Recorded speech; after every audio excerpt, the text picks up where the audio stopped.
മധ്യസ്ഥ ചർച്ചകൾ നടക്കുന്നുവെന്ന ട്രംപിന്റെ അവകാശവാദത്തിനിടയിലും സംഘർഷത്തിന് അയവില്ലാതെ പശ്ചിമേഷ്യ.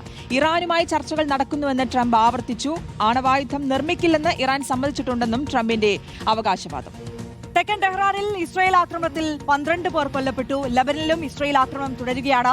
ഇറാനും തിരിച്ചടിക്കുകയാണ്. കുവൈറ്റ് അന്താരാഷ്ട്ര വിമാനത്താവളത്തിന് നേരെ ആക്രമണമുണ്ടായി.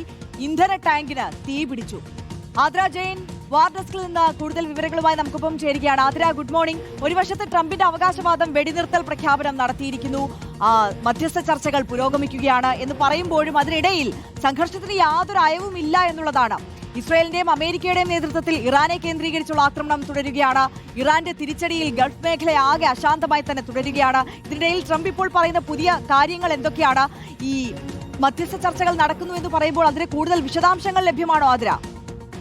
ഗുഡ് മോർണിംഗ് ശ്രുതി, ആര്യ. അതുതന്നെയാണ്, ട്രംപ് അങ്ങനെ അവകാശവാദം ഉന്നയിക്കുമ്പോഴും മധ്യസ്ഥ ചർച്ചകൾ നടക്കുന്നെന്ന് പറയുമ്പോഴും അതിനെക്കുറിച്ചുള്ള കൂടുതൽ വിവരങ്ങളില്ല. എങ്ങനെയാണെന്നോ, ആരുമായാണ്, എവിടെ വെച്ചാണ് ചർച്ച, ഇത്തരം വിവരങ്ങളൊന്നുമില്ല.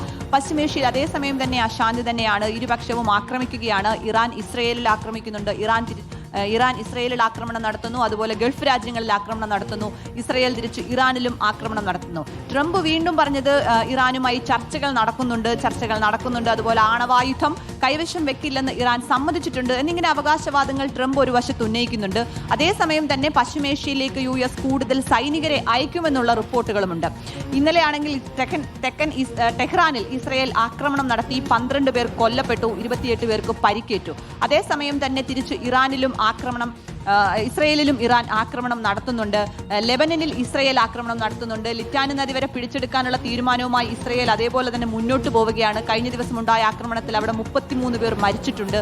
ഗൾഫ് രാജ്യങ്ങളിൽ ഇതേ സമയമുള്ള പ്രകോപനം തുടർന്നും നമ്മൾ എടുത്തു പറയേണ്ടതാണ്. ഇറാൻ കുവൈറ്റ് അന്താരാഷ്ട്ര വിമാനത്താവളത്തിന് നേരെ ആക്രമണം നടത്തി. അവിടെ ഇന്ധന ടാങ്കിന് തീപിടിച്ചു. പക്ഷേ തീ നിയന്ത്രണ വിധേയമാണ്, ആർക്കും പരിക്കേറ്റിട്ടില്ല. അതേസമയം ബഹ്റൈനിൽ ആക്രമണമുണ്ടായി. സൗദിയിലും ഡ്രോൺ ആക്രമണങ്ങളുണ്ടായി.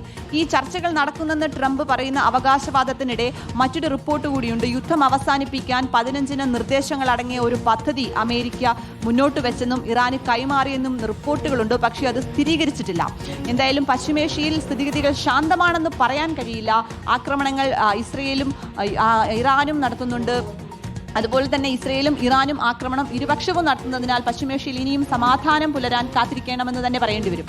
തീർച്ചയായും. ആതിര ജെയിനാണ് വാർ ഡെസ്കിൽ നിന്ന് വിവരങ്ങളുമായി ചേർത്തത്. എന്തായാലും ചർച്ചകളൊക്കെ നടക്കുന്നുണ്ട് എന്നാണ് ട്രംപിന്റെ അവകാശവാദം. പക്ഷേ ഈ ചർച്ച ഏത് തരത്തിലാണ് പുരോഗമിക്കുന്നത്, പോസിറ്റീവായ ഒരു റിസൾട്ട് ഉണ്ടാകുമോ, ആരൊക്കെ തമ്മിലാണ് ഈ ചർച്ച നടക്കുന്നത് തുടങ്ങിയ വിശദാംശങ്ങളൊന്നും ട്രംപ് പങ്കുവെക്കുന്നുമില്ല.